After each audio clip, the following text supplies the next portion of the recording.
story is called Mammy and Pappy, and it is a story that takes place in Puerto Rico. So, if you're not familiar with Puerto Rico, make sure you take some time to Google it, see where it's at, see if you can learn a little bit about it. We will be talking about Puerto Rico and a little of the before you read when we get into class. So, we're going to go ahead and start today's story. All right, Mammy and Pappy. From When I Was Puerto Rican by Esmeralda Santiago. Now, this is a personal narrative, so this is coming from the perspective of the author herself. Okay. Came to Malkun when I was 4, to a rectangle of ripped metal sheets on stilts hovering in the middle of a circle of red dirt. Our home was a giant version of the lard cans used to haul water from the public fountain. Its windows and doors were also metal, and as we stepped in, I touched the wall and burned my fingers. That'll teach you, Mammy scolded. Never touch a wall on the sunny side. She searched a bundle of clothes and diapers for her jar of Vicks Vapor Rub to smear on my fingers. They were red the rest of the day, and I couldn't suck my thumb that night. You're too big for that anyway, she said. The floor was a patchwork of odd-shaped wooden slats that rose in the middle and dipped toward the front and back doors, where they butted against shiny, worn thresholds. Pappy nailed new boards under Mammy's treadle sewing machine, and under their bed the floor still groaned and sagged to the corners, threatening to collapse and bring the house down with it. Here's a little picture of a similar-looking home.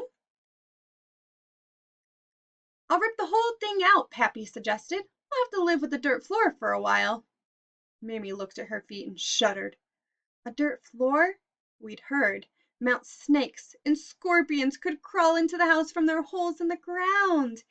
Mammy didn't know any better, and I had yet to learn not everything I heard was true. So we reacted in what was to become a pattern for us. What frightened her, I became curious about, and what she found exciting terrified me. As Mammy pulled her feet onto the rungs of her rocking chair and rubbed the goosebumps from her arms, I imagined a world of fascinating creatures slithering underfoot, drawing squiggly patterns on the dirt.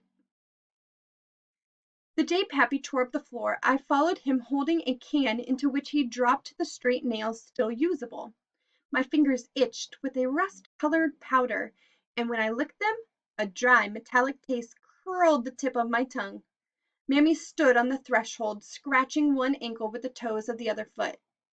Niggy, come help me gather kindling for the fire. I'm working with Pappy, I whined, hoping he'd ask me to stay. He didn't turn around, but continued on his knees, digging out nails with the hammer's claw, muttering the words to his favorite cha-cha-cha. Do as I say, Mammy ordered. Still, Pappy kept his back to us. I plunked the can full of nails down hard, willing him to hear and tell me to stay, but he didn't. I dawdled after Mammy down the 3 steps into the yard. Delsa and Norma, my younger sisters, took turns swinging from a rope Pappy had hung under the mango tree. Why can't they help with the kindling? I pouted. Mammy swatted the side of my head. Don't talk back, she said.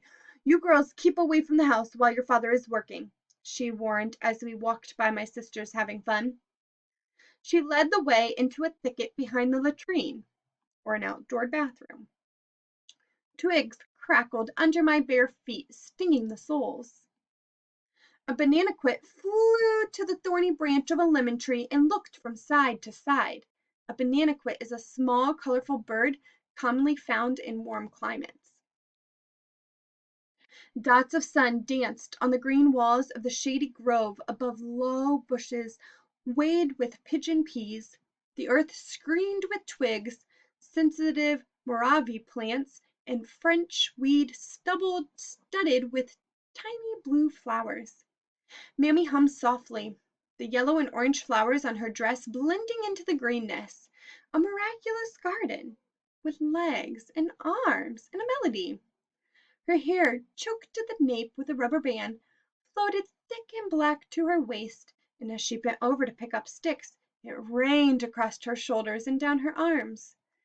Covering her face and tangling in the twigs she cradled. A red butterfly circled her and flew close to her ear. She gasped and swatted it with a bush. It felt like it was going right into my brain, she muttered with an embarrassed smile. Elsa and Norma toddled through the underbrush. Mammy, come see what I found, Dessa called. A hen had scratched out a hollow and carpeted its walls and floor with dry grass. She had laid 4 eggs, smaller and not as white as the ones our neighbor, Donna Lola, gave us from time to time. Can we eat them? Dessa asked. No. But if we leave them here, a snake will get them, I said, imagining a serpent swallowing each egg whole. Mammy shuddered and rubbed her arms where tiny bumps had formed, making the fine hairs stand straight up. She gave me a look half puzzled, half angry, and drew us to her side. All right, let's get our sticks together and bring them to the kitchen. As she picked hers up, she looked carefully around. 1, 2, 3, 4, she chanted. 1, 2, 3, 4. We marched single file into the yard where Pappy stacked floorboards. Come look, he said.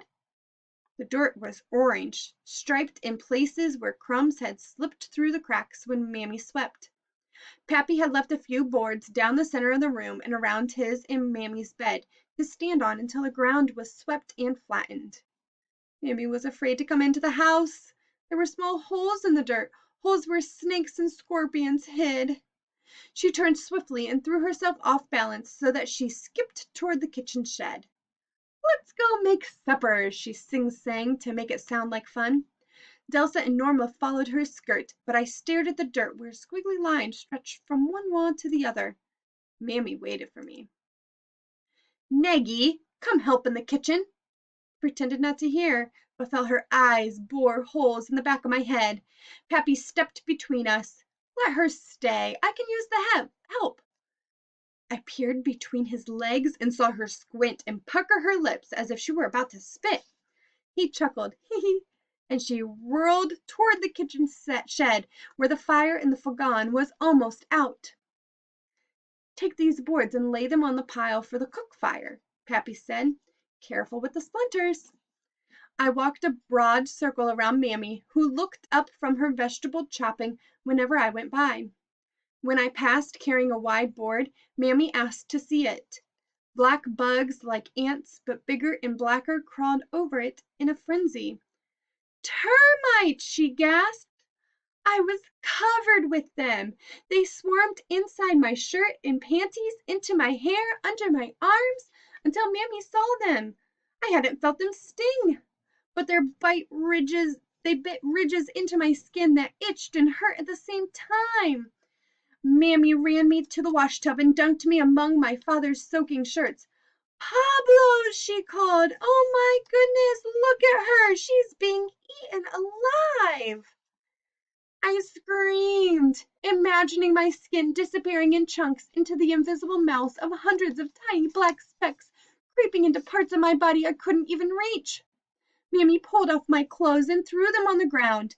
The soap in the washtub burned my skin, and Mammy scrubbed me so hard her fingernails dug angry furrows into my arms and legs. She turned me around to wash my back, and I almost fell out of the tub.